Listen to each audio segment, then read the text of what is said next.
আসসালামু আলাইকুম ফেসবুক বন্ধুরা। ঘূর্ণিঝড়ে 2-3 দিন আগে ক্ষেত লাগাইছিল, মূলা লাগাইছিল, সরিষা ক্ষেত লাগাইছিল, সব নষ্ট হয়ে গেল। আজ আবার প্রথম করে কপি লাগানো হচ্ছে। দেখেন কাঁচা কাঁচায় যার ক্ষেত তার বাবা চাচা খুব পরিশ্রমের ফসল নষ্ট হয়ে গেল। আমার বাবা আপনার সাথে থাকেন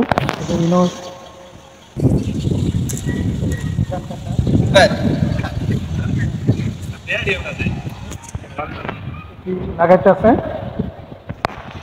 ফুলকপি। দেখেন কপির চারা লাগতেছে। দেখেন কপির চারা নিয়ে যেতেছে এক একজনে, আজকে লাগানো হবে। দেখেন কপি, অনেকগুলো কপি লাগানো হয়েছে।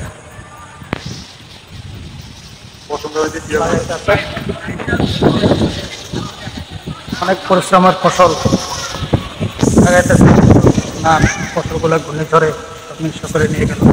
যাক আলহামদুলিল্লাহ, ভালোভাবে উন্নতি চালু হবে ইনশাল্লাহ। আল্লাহ ভালো জানে।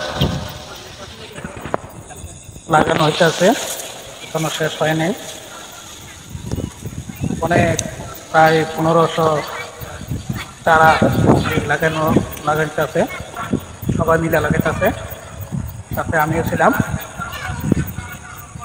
সবাই দোয়া করবেন যাতে তার পরিশ্রমের দিকে সবাই খেতে পারবেন, যদি হইয়া যায় ইনশাল্লাহ। সবাই লাইক কমেন্ট শেয়ার করবেন, চ্যানেলটারে সাথে থাকবেন।